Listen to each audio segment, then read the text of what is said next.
kita harus berdoa dulu. Kita berdoa menurut agama dan kepercayaan kita masing-masing. Berdoa dimulai.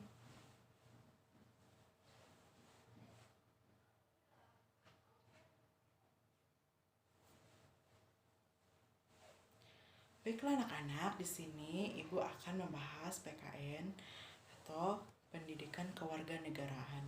Di sini Ibu akan membahas tentang pendidikan Pancasila dan PKN. Pendidikan Pancasila dan kewarganegaraan atau yang disingkat dengan PKN merupakan salah satu mata pelajaran wajib di jenjang SD, SMP maupun SMA, SMK. Nah, PKN dirancang untuk menghasilkan siswa memiliki keimanan dan akhlak, memulai sebagaimana dilahirkan oleh filsafat hidup bangsa Indonesia, yaitu Pancasila. Pancasila sehingga dapat diperankan sebagai warga negara Indonesia. Warga negara yang efektif dan ketanggung-jawaban membahas secara utuh. Mencangkup Pancasila. Undang-Undang Dasar Negara Republik Indonesia 1945. Negara Kesatuan Republik Indonesia dan Bhinneka Tunggal Ika. Pelajaran pendidikan Pancasila ini dan kewarganegaraan dirancang berbasis aktivitas terkait dengan sejumlahnya tema kewarganegaraan yang diharapkan dapat mendorong siswa menjadi warga negara yang baik melalui kepedulian terhadap permasalahan dan tantangan yang dihadapi masyarakat dalam menyeimbangkan komunitas yang terkait dalam bentuk partisipasi aktif dalam pengembangan komunitas yang ditunjukkan dalam bentuk pengembangan komunitas yang terkait dengan diri siswa. Kompetensi siswa dengan demikian akan terbentuk sikap cinta dan bangsa sebagai bangsa Indonesia.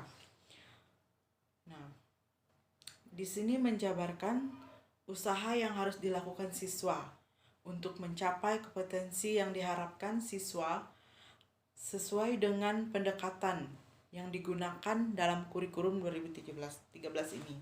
Siswa diajarkan untuk berani dan mencari sumber belajar lainnya tersedia dan terbentuk luas. Siswa juga harus mampu menjalankan apa yang diperintahkan oleh guru. Siswa juga harus mampu, harus bisa. Jika tidak bisa, silakan tanyakan pada gurunya. Dan di sini kegiatan yang lain sesuai dengan relawan yang bersumber dari lingkungan sosial dan alam.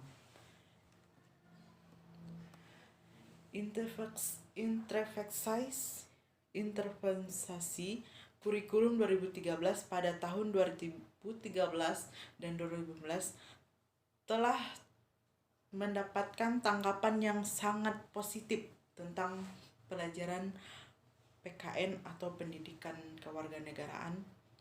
Mungkin dalam menyiapkan buku investasi menyeluruh pada tahun ajaran 2016-2017 dan seterusnya. Buku ini juga merupakan edisi ketika sebagai menyempurnakan dari edisi pertama dan edisi kedua. Buku ini sangatlah terbuka dan perlu terus dilakukan perbaikan demi menyempurnakan yaitu seperti menyempurnakan misalnya mengerjakan tugas belum sempurna bisa disempurnakan lagi, dikerjakan seperti ini caranya begini ya, seperti itu. Mudah-mudahan kita dapat memberikan yang terbaik bagi siswa. Kemajuan dunia pendidikan dalam rangkaian mempersiapkan generasi emas serta Tahun Indonesia Merdeka. Nah, di sini kita akan melihat bagaimana tahun Indonesia Merdeka. Di sini Ibu akan menjelaskan, yaitu perumusan dan penetapan Pancasila sebagai dasar negara. Rasa syukur kalian kepada Tuhan. Bagaimana dengan Gedung Pancasila? Gedung tersebut merupakan salah satu gedung bersejarah dalam perjuangan kemerdekaan bangsa Indonesia. Berlangsung proses perumusan dasar negara Pancasila. Oleh karena itu, sudah sepantasnya gedung ini bernama Garuda Pancasila. Coba kalian cari informasi lebih lanjut tentang gedung tersebut. Ini dari berbagai sumber belajar yang tersedia. Setelah memperoleh informasi Gedung Pancasila, coba kalian menyanyikan lagu nasional, yaitu Garuda Pancasila secara bersama-sama. Dipimpin oleh salah satu seorang siswa dari kalian. Nyanyikanlah lagu nasional tersebut dengan hikmat. Apakah kalian memperhatikan teman-teman kalian ketika nyanyikan lagu Indonesia, nyanyikan lagu Garuda Pancasila? Bagaimana anak-anak? Apakah kalian memperhatikan teman-teman kalian? Ya, memperhatikan. Bagus. Bagaimana perasaanmu setelah menyanyikan lagu nasional Pancasila? Nah, bagaimana anak-anak perasaan kalian menyanyikan lagu Pancasila? Oh ya, bagus. Sangat terharu dan teringat dengan pahlawan yang telah gugur mendahului kita. Nah, baiklah anak-anak, di sini Ibu akan melanjutkan menjelaskan apakah kalian apakah nyanyian dengan kehikmatan akan timbul semangat untuk mencintai Pancasila sebagai dasar negara? Bagaimana anak-anak? Apakah kalian timbul untuk mencintai Pancasila sebagai negara? Silahkan yang mau jawab. Nah, betul. Kita harus timbul untuk mencintai Pancasila karena Pancasila itu adalah lambang negara Indonesia.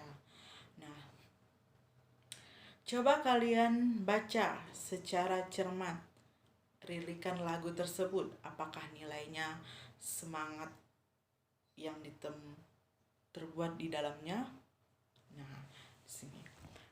Pancasila sebagai dasar negara merupakan hasil perjuangan para pendiri negara.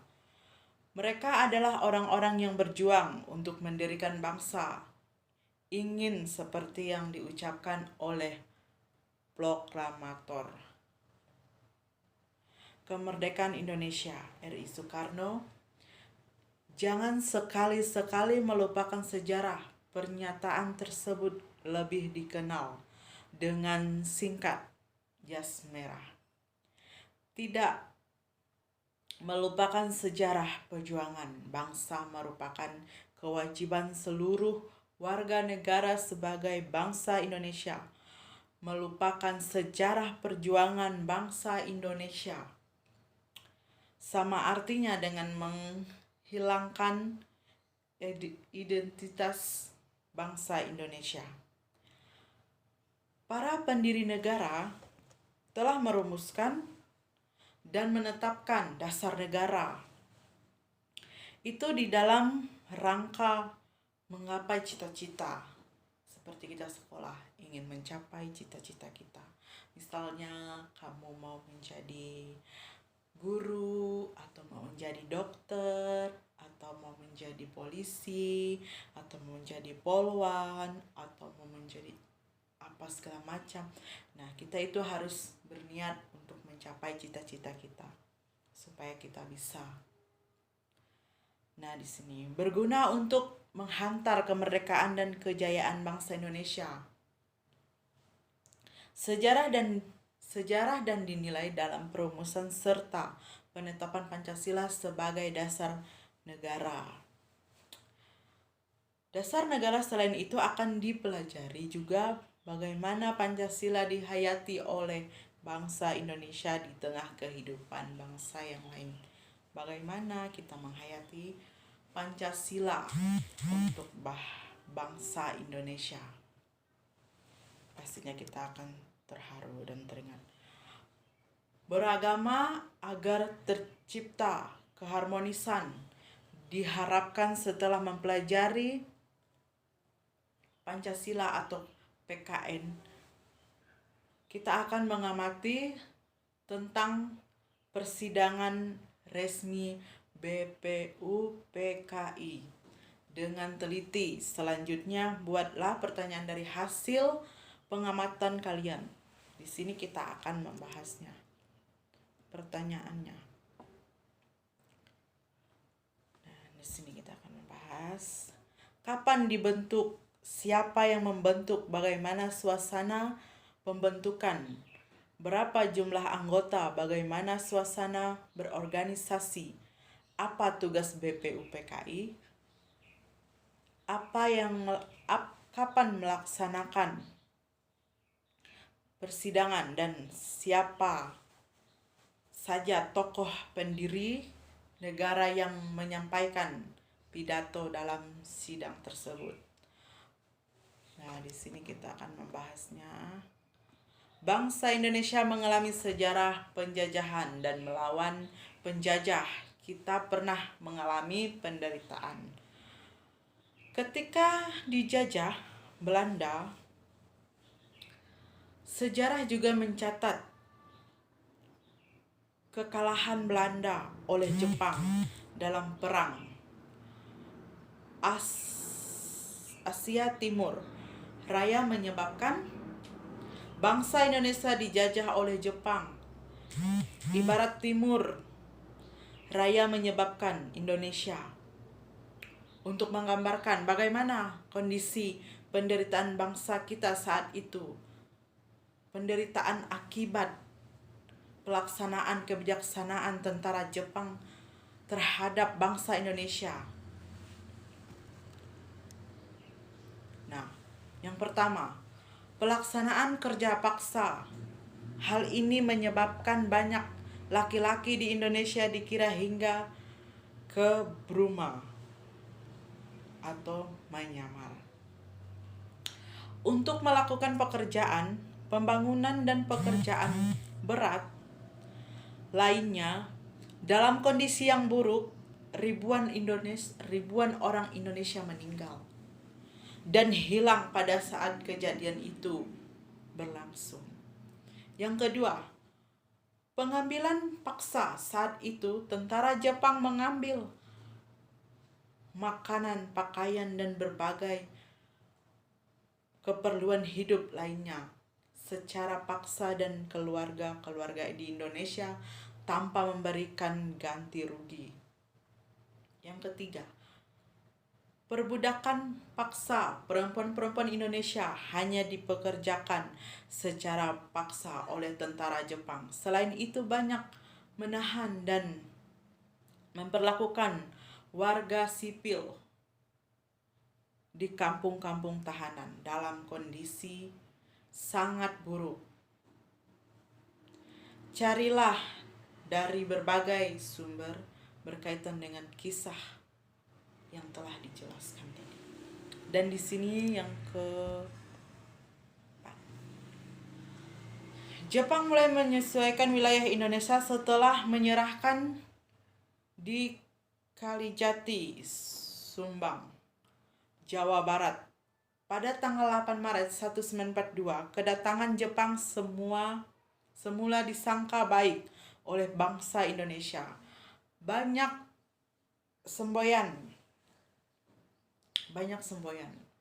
Pemimpin Asia dan Jepang, Cahaya Asia, untuk menarik simpati bangsa kita.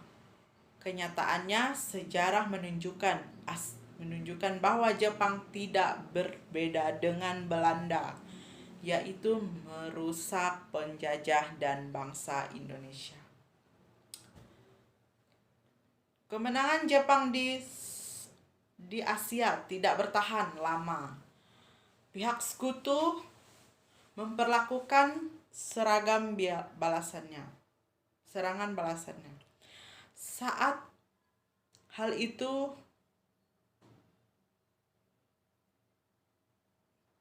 pada peringatan pembangunan di Jawa Barat, tanggal 1 Maret 1945, Jepang mengumumkan pembentukan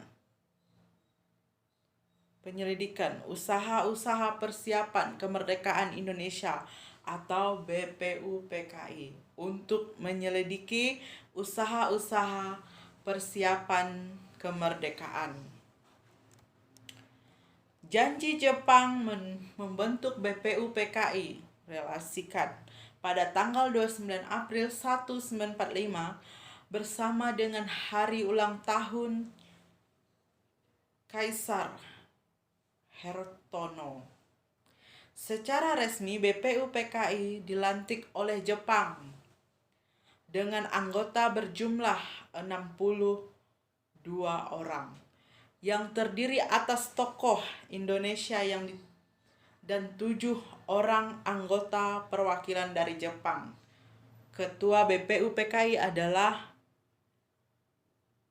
Razimin Wiyantoningrat dengan 2 wakil ketua yaitu Insbangse Yos Jepang dari RP.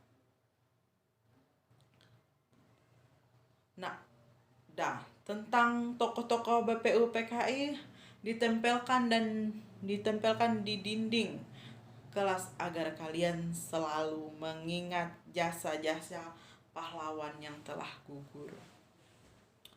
BPUPKI mengadakan sidang sebanyak 2 kali.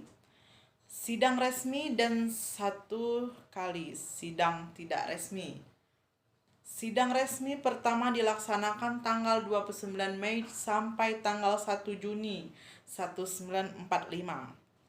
Membahas tentang dasar negara, sidang kedua berlangsung tanggal 10 sampai dengan 7 Juli 1945 dengan membahas rangkasan Undang-Undang Dasar. Pada tanggal sidang tidak resmi dihadiri oleh 38 orang. Kegiatan ini berlangsung di masa resmi antara sidang pertama dan sidang kedua. Tujuan untuk membahas rencana pembukaan Undang-Undang Dasar 1945 yang dipimpin oleh anggota BPUPKI Ir Soekarno. Sidang BPUPKI dilaksanakan di gedung. Dan kini gedung itu dikenal dengan sebutan Gedung Pancasila. Lanjut. Sejak berkuasa di Indonesia, Jepang dan segala acara pengurus kekayaan dan tenaga rakyat Indonesia, hal itu menimbulkan kesengsaraan dan penderitaan masyarakat bagi Indonesia. Namun penderitaan tersebut menyurutkan semangat pejuang kita meraih kemerdekaan. Berbagai upaya yang dilakukan bangsa Indonesia dengan menyusun barisan dan bersatu padu mewujudkan kemerdekaan Indonesia yang dicita-citakan.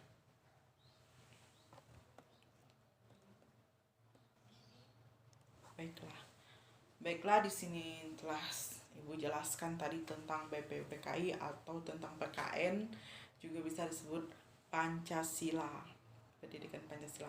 Nah, di sini jika ada yang mau bertanya, Ibu persilahkan untuk bertanya. Dan jika ingin memberi saran, Ibu persilahkan. Baiklah, kalau tidak ada, Ibu cukupkan sampai di sini. Terima kasih telah mendengar Ibu menjelaskan. Semoga apa yang Ibu jelaskan tadi bisa bermanfaat untuk kalian, bisa masuk ke dalam pikiran kalian. Dan baik, terima kasih. Sebelum kita mengakhiri pelajaran kita, Kita berdoa dulu.